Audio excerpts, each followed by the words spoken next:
श्री राधे दोस्तों, स्वागत है आप सभी का एक बार फिर से मेरे नए ब्लॉग में।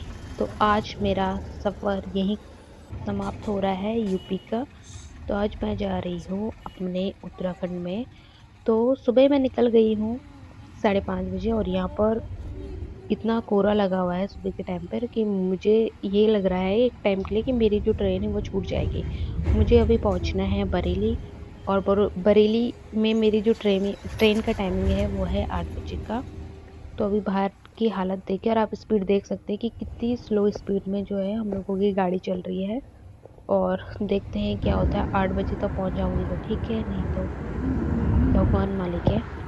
तो अभी हम पहुंच चुके हैं, अभी लगभग ठीक 8 बजे हैं और अभी हम पहुंचे हैं बरेली में। तो यहाँ से जो स्टेशन है वो ज़्यादा नहीं है, तो देखते हैं ट्रेन मिलती है कि नहीं मिलती है। वैसे मैं ट्रेन का रनिंग स्टेटस तो मैं चेक करती ही जा रही हूँ। तो उसमें जो ट्रेन है वो ट्रेन भी लेट बता रहे हैं। 30 मिनट जो है मेरी ट्रेन जो है वो लेट चल रही है। तो यहाँ पर मतलब लगभग 8:30 में जो है वो ट्रेन पहुँचेगी।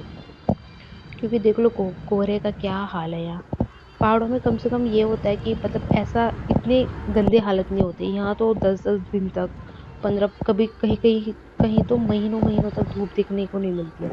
बहुत ही ज़्यादा सच में। और यहाँ पर हम पहुँच चुके हैं बरेली स्टेशन में, रेलवे स्टेशन में। और यहाँ पर अंकल, जैसे मैंने मोबाइल निकाला रिकॉर्ड करने के लिए, तो अंकल ने मुझे ऐसा रिएक्शन दिया कि मैं थोड़ा मतलब अजीब लग गया मुझे वहाँ पर। तो फिर मैंने अपना मोबाइल मतलब ऐसा छुपा दिया कि अंकल मुझे ऐसा क्यों देख रहे हैं। तो यहाँ पर हम पहुँच चुके हैं अपनी मंजिल पर, और यहाँ से देखते हैं कि जो ट्रेन है वो कब तक यहाँ पहुँचेगी। तो ज़्यादा, क्योंकि लेट भी हो गया तो ज़्यादा वेट नहीं करेंगे। मेरा बैग तोड़ तो के चलते हैं, अब पूछते हैं। वैसे मुझे पता था कि मेरी जो ट्रेन है वो प्लेटफॉर्म नंबर फर्स्ट में आएगी, तो ज़्यादा मुझे इसका वो डाउट मतलब ज़्यादा टेंशन नहीं थी कि मेरी ट्रेन। और यहाँ पर मेरा बैग भारी हो रहा है, तो लाडू मेरा बैग नहीं ले जा पा रही थी। मुझे मुझे अब उससे ज़्यादा अपनी उसकी चिंता हो रही थी कि कहीं ना मेरा बैग ये वो ना कर दे, तोड़ ना दे, क्योंकि ये ऐसा घसीट रही थी उसको। तो यहाँ पर अभी डालना था बैग चेकिंग के लिए। तो ये चेकिंग वाला मैंने यहीं देखा। देहरादून में भी होगा, नहीं देहरादून में नहीं है शायद ये, और हमारे हरिद्वार में भी नहीं है। लेकिन यहाँ पर है कि हम लोगों का बैग जो है ये इस मशीन के अंदर जाएगा, और फिर ये मशीन से बाहर आएगा। अगर उसमें कुछ ऐसी प्लेटफॉर्म चीज़ नंबर नहीं 2। मिली, तो अगर मिली तो वो वहाँ हॉर्न बज जाएगा। तो यहाँ पर हम चल चुके थे अपने प्लेटफॉर्म की तरफ। और मेरी जीजू यहाँ पर पूछती कि तेरा प्लेटफॉर्म नंबर कौन सा है, तुझे याद है? मैं बोलती हाँ मुझे याद है, मेरे प्लेटफॉर्म नंबर फर्स्ट है। और मेरा जो कोच था वो फर्स्ट था। और ये जो है रेलवे स्टेशन ये बहुत बड़ा है, तो यहाँ थोड़ा मतलब मुझे ऐसा लग रहा था कि कभी कभी ये हो जाता है कि कभी कभी, अभी कोहरा था तो मुझे ऐसा लग रहा था कि ऐसा ना हो कि वो ऐसा बोल दे एंड टाइम पे कि जो तुम्हारी ट्रेन आएगी वो दूसरे प्लेटफॉर्म में आएगी। तो लेकिन फाइनली मैं अपना सी ऑफ वाला वीडियो नहीं बना पाई, क्योंकि मुझे थोड़ा अजीब लग रहा था वहाँ फिर मोबाइल निकालना। तो यहाँ पर जो ट्रेन थी वो लगभग 30 नहीं, पूरा 1 घंटा लेट थी ट्रेन। मतलब 9 बजे के समथिंग जो थी वो ट्रेन आई। तो यहाँ पर अब ट्रेन निकल चुकी थी, लेकिन इस ट्रेन का सफ़र बहुत ही अच्छा था। तो यहाँ पर मैं पहुँच चुकी थी अपने उत्तराखंड में। और अपने उत्तराखंड में ना पहुँचते ही अलग सा ही सुकून मिलता है। और मैं हरिद्वार, क्योंकि उस दिन मकर संक्रांति थी, तो मैं अपना वो हरिद्वार स्टेशन का वीडियो भी रिकॉर्ड नहीं कर पाई, क्योंकि इतनी भीड़ थी और मेरे पास जो थी बैग ज़्यादा थे, तो इसलिए टाइम ही नहीं मिला। तो मुझे बस भी टाइम पे मिल गई थी श्रीनगर के लिए। तो यहाँ पर मैं बैठ जाती हूँ बस पे, और बस निकल गई थी। और आज ना मेरी किस्मत ही ख़राब थी, आज ना बस भी एक टाइम पे ख़राब हो गई थी। तो मुझे लगा कि पता नहीं कब तक पहुँचेगी, अंधेरे में पहुँचेगी बस। लेकिन बस ना फिर उसी टाइम पे उन्होंने ठीक कर ली थी जैसे तैसे। तो यहाँ पर अभी हमारे उत्तराखंड में कम से कम ये तो नहीं कि कोहरा पूरा, मतलब उजाला तो है ही, दिखाई तो दे रहा है। वहाँ तो 1 मीटर की डिस्टेंस में दिखना मुश्किल हो रखा था, इतनी गंदी हालत है। और यहाँ पर देखो धूप कितनी अच्छी लगी हुई है। और ऐसा होता है ना, जैसे हम किसी दूसरे स्टेट में हो, तो दूसरे स्टेट में अगर अपने यहाँ का कुछ भी दिख जाए, चाहे गाड़ी की नंबर प्लेट में ही अपना यूके क्यों ना लिखा हो, या फिर बस दिख जाए, तो इतनी खुशी होती है ना वो चीज़ें देख के, सुकून मिलता है। और जब हम अपने वहाँ पहुँच जाते तो वो तो अलग ही सुकून है। तो यहाँ पर हम पहुँचने वाले थे देवप्रयाग, और बस ने कहीं भी यहाँ पर महादेव जी दिख जाते हैं, मिल जाते हैं, अपना आशीर्वाद देते हैं। और बस तीनधारा में नहीं रुकी क्योंकि हम ऑलरेडी लेट हो चुके थे, लेकिन गनीमत ये रही कि बस ठीक हो गई और तुरंत निकल गए। तो यहाँ पर अब पहुँचने वाले होंगे हम लोग देवप्रयाग में। तो ये जो नदी है देवप्रयाग में, तो सभी को मालूम है कि 2 नदियों का संगम होता है, हमारा भागीरथी और अलकनंदा, और इसके बाद ये गंगा बन जाती है, जो कि हमें मिलती है हरिद्वार में। तो आज भीड़ थी क्योंकि आज सब लोग स्नान करने के लिए आ रखे थे यहाँ देवप्रयाग में। और देवप्रयाग में भी हमारा राम मंदिर जो है वो बहुत फेमस है। तो यहाँ पर अभी शायद देवप्रयाग से पीछे का ये है, और अभी हम पहुँच जाएंगे थोड़ी देर में देवप्रयाग में।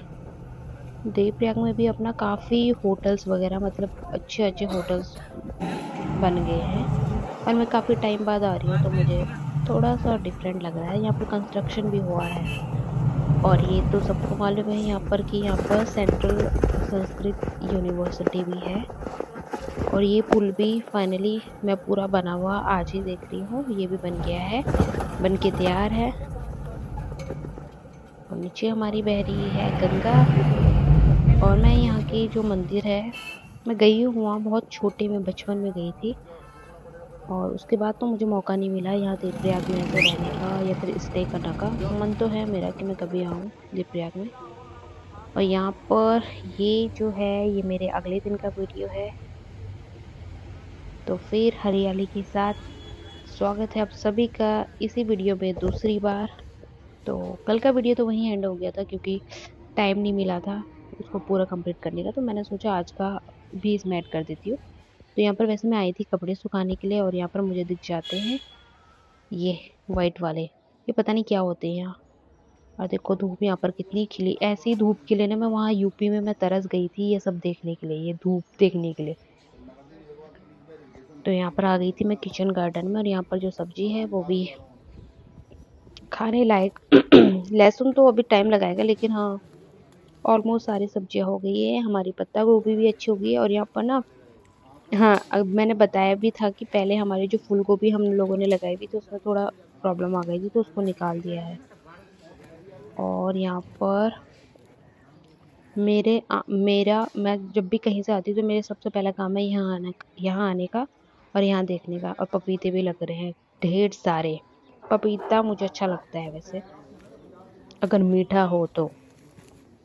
यहाँ पर देखिए आप, पत्ता गोभी तो हमारे पास बहुत सारी लगी हुई हैं, और ये अच्छी भी हो गई है यहाँ पे। तो और देखते हैं और क्या क्या और का। मूली भी है, मूली भी थोड़ी थोड़ी, मतलब थोड़ी रह गई है, निकाल दी है वैसे ज़्यादातर कितने बड़े बड़े अंकल लोगों ने। और यहाँ पर प्याज पता नहीं क्यों ऐसी हो रही है, मरी मरी सी प्याज में तो जान ही नहीं आई अभी तक भी। इतनी छोटी उस टाइम पे भी थी, अभी भी देख रही हूँ मैं उतनी ही छोटी है। चलो यहाँ पर ढूंढते हैं फूल गोभी। फूल गोभी तो मुझे दिख नहीं रही है।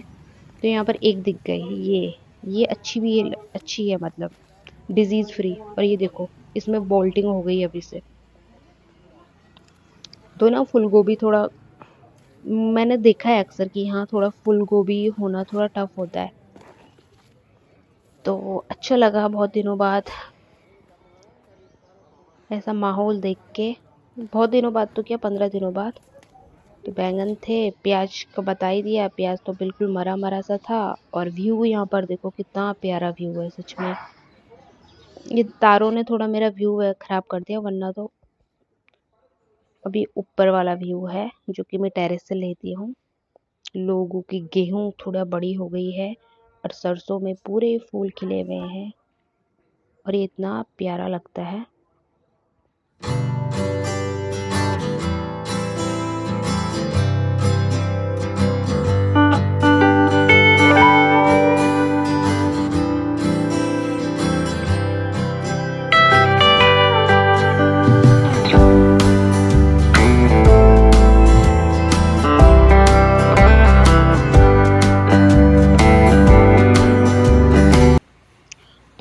चलते हैं हम अपनी गौरी से मिलने के लिए। तो उसके लिए ले जानी पड़ेगी रोटी। तो रोटी देखते हैं है कि नहीं है। और मेरा किचन अंदर हुआ है ना, तो यहाँ इतना अंधेरा हुआ रहता है। वैसे मैंने रखी तो थी रोटी कल रात की, एक रोटी बना के रखी थी मैंने इसके लिए स्पेशल। तो है यहाँ पर एक रोटी, इसको ले जाते हैं। क्या करें भाई, हमें तो ऐसी आती है रोटी बनानी, जली जुली वाली। और यहाँ पे इसको साथ में देंगे गुड़। गाय को ऐसे बोलते हैं ना, रोटी और गुड़ देना चाहिए। तो यहाँ पर मैं ले जा रही हूँ। गौरी से बहुत दिनों बाद मिलूंगी। अब तो पहचान जाएगी वो मुझे, अब तो नहीं भूली होगी वो। तो यहाँ पर चलते हैं अब रोटी खिलाने के लिए। अब मैं इतने दिनों बाद ऐसे धूप देख रही थी ना, तो मुझे इतना अच्छा लग रहा था धूप में। मैंने पूरा दिन अपना धूप में निकाला।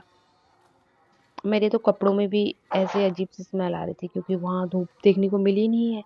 और मशीन ड्रायर तो अलग ही होता है। तो यहाँ पर चलते हैं अपनी गुदड़ी से मिलने के लिए। वैसे उसका नाम गौरी नहीं है, उसको मैं कुछ भी बुला लेती हूँ। गौरी बुला लेती हूँ, कभी कुच्ची बुला लेती हूँ, कभी गुदड़ी बुलाती हूँ। तो ऐसे स्पेसिफिक नाम नहीं है उसका। और आजकल सुनने में आ रहा है कि वो बहुत शोर मचा रखा है उसने। तो देखते हैं क्या हाल है गौरू का। यहाँ पर ना ये यहाँ पर थोड़ा पूजा वगैरह भी की जाती है, तो इसलिए ना ये हमेशा डोर क्लोज रहता है। मैं बताती हूँ यहाँ पर इस तरीके से। आजकल तो थोड़ा वैसा हो रखा है, लेकिन हाँ यहाँ पर। तो यहाँ पर हम आ चुके हैं अंदर। गौरी ए की हरी घास गौरी, रखी हुई है। और क्या हो देखते गया? हैं गौरी को। देखो अब कैसे करेंगे। यहाँ पर मैं ना दरवाजा बंद करना भूल गई थी। तो चलते हैं। आज तो धूप में निकाला हुआ है उसको। गौरी से बहुत दिनों बाद मिलेंगे हैं गौरू? क्या हो गया?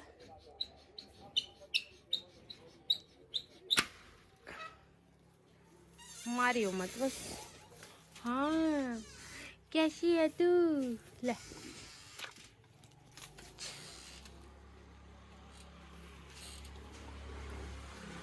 हाँ हाँ, मेरी पूरी स्वेटर गीली कर दी इसने। हाँ गौरू, हाँ गौरी। अरे रुक जा। हम्म, जाएं हम? जाएं क्या? जाएं? हाँ, याद कर रही थी क्या? नको नको नको काय तरी, नको नको नको नको नको। कैसे करिए?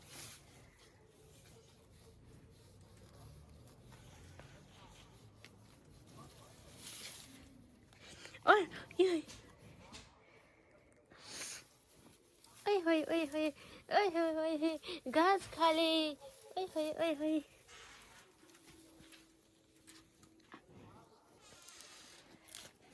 चल मैं जा रही हूँ, बाय। मिलेंगे ब्रेक के बाद गौरी से। और वहाँ पे क्या है? गौरी का खाना है। गौरी चल, तू बहुत मैं छिपकली लिए शायद।